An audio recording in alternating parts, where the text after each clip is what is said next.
Well, the thing is, like, the thing you have to know about Sheldon is he's not only racist, right? Like, he's like legitimately a terrible person on the show. But if you pay attention to the show, he's a narcissistic, selfish asshole, which in a lot of ways goes hand in hand with being racist as well.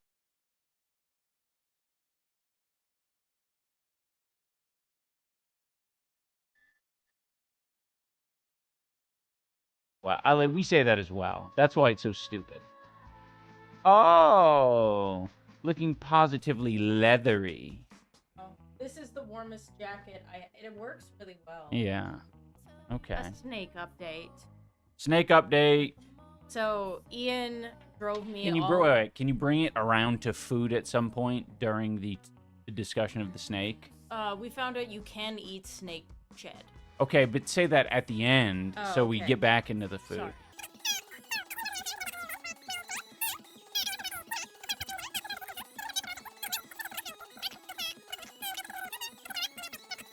And what about the shed? Oh, and we found out that you can indeed eat the shed, and it is popular in Chinese medicine to eat snake scales for health benefit. Yeah.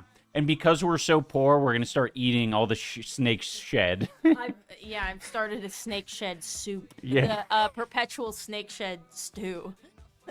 That's so gross. Yeah. Do you guys smoke weed? I mean, you're in Canada, so I'm sure you do, lol. No, we don't. I was thinking about it last night, though. What was I gonna say? Oh, for a YouTube video, you should do... The hard clear.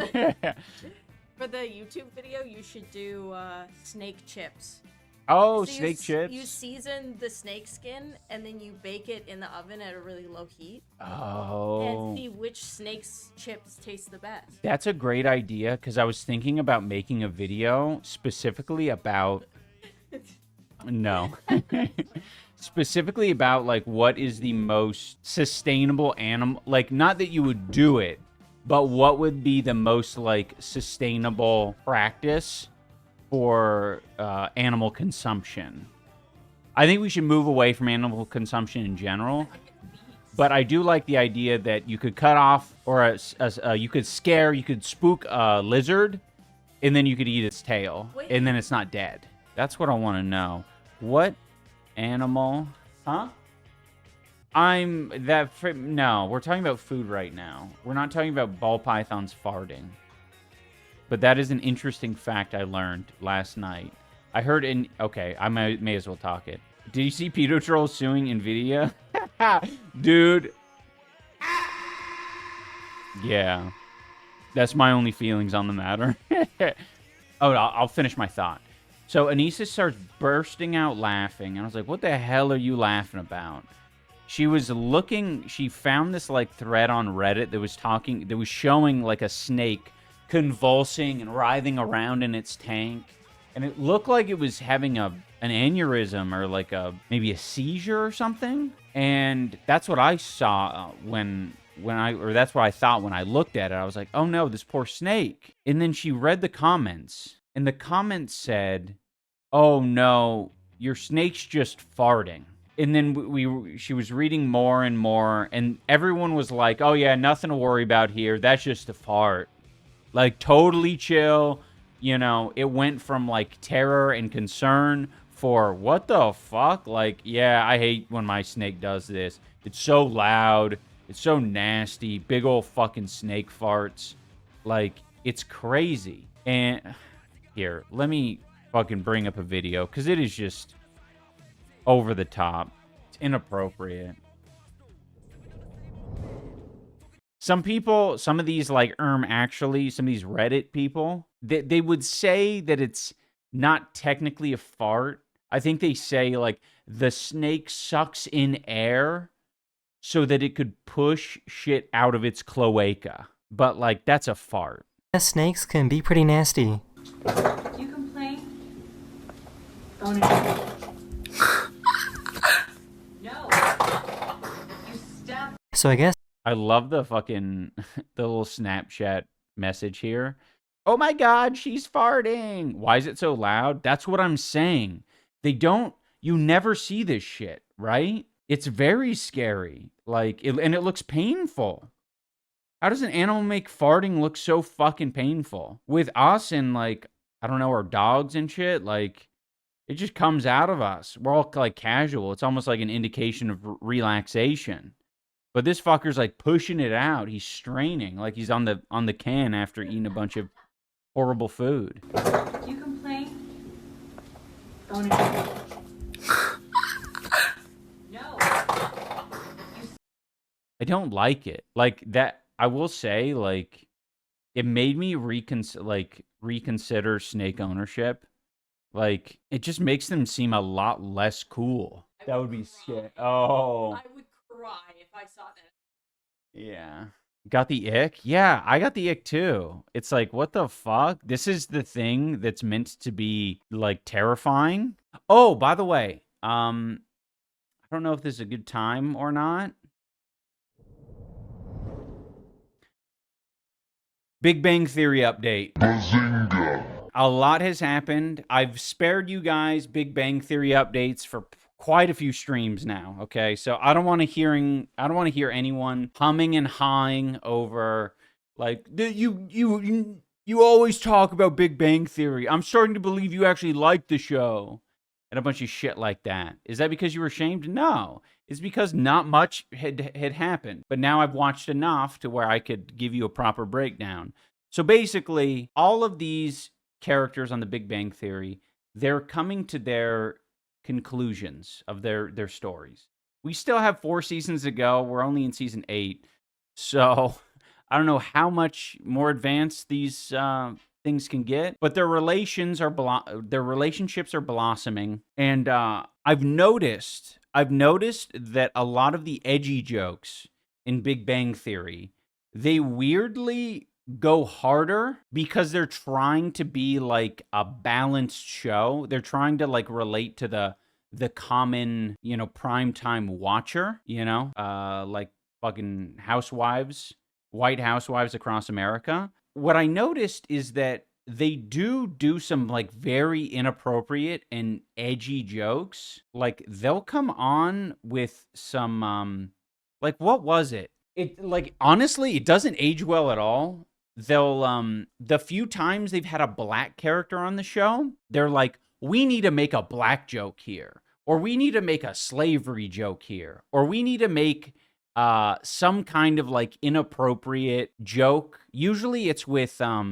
Sheldon, because they're essentially using him as like a socially absent character that doesn't know how inappropriate, like, he's inappropriate in all these different ways. He doesn't understand social cues or anything. So not only will he do it, in, daily life, but when, a new person shows up, he'll give them that treatment as well.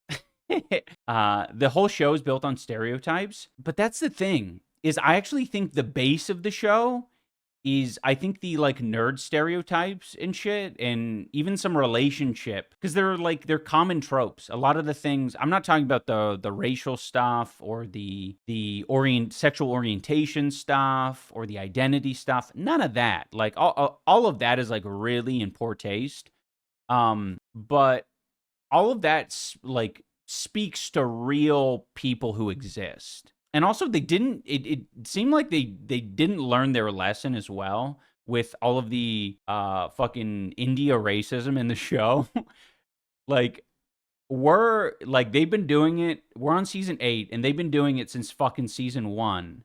And I'm like, oh, they're still shoehorning these jokes in. I don't know when season 8 would have come out, but it's crazy. There's something really funny about talking critically about BBT. It's worthwhile. I think there's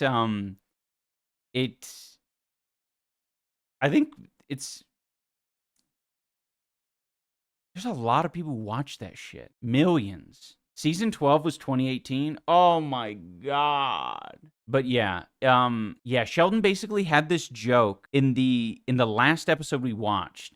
He had LeVar Burton, the Reading Rainbow guy. He had him on his show. Basically, Sheldon, there's a reoccurring joke that he has a flag show, and he's uploading his flag show on YouTube. where he's literally just talking about the importance and the difference of flags.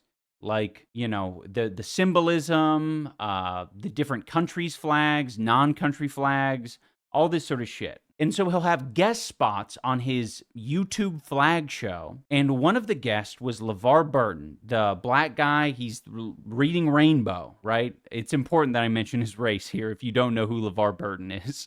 He basically is being stalked and bothered by Sheldon. And he eventually shows up to be on the flag show with Sheldon.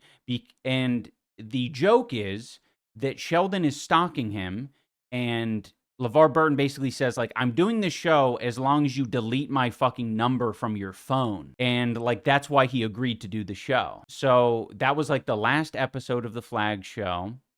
And then at the end of the episode, he shows up back at LeVar Burton's house.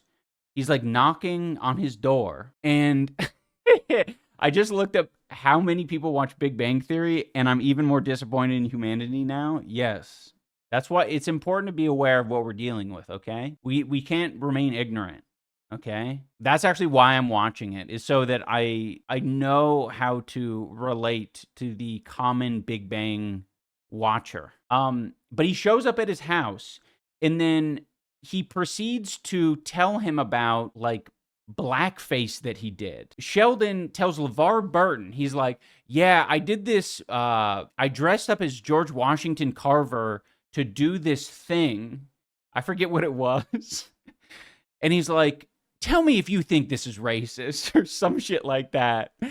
And he shows LeVar Burton this, like, video on his iPad. We don't see the video, but it's all implied through, like, LeVar Burton's reaction to it. So it's one of these things where it's like a lot of the, like, craziness that you would see in something like Always Sunny in Philadelphia totally exists in Big Bang Theory.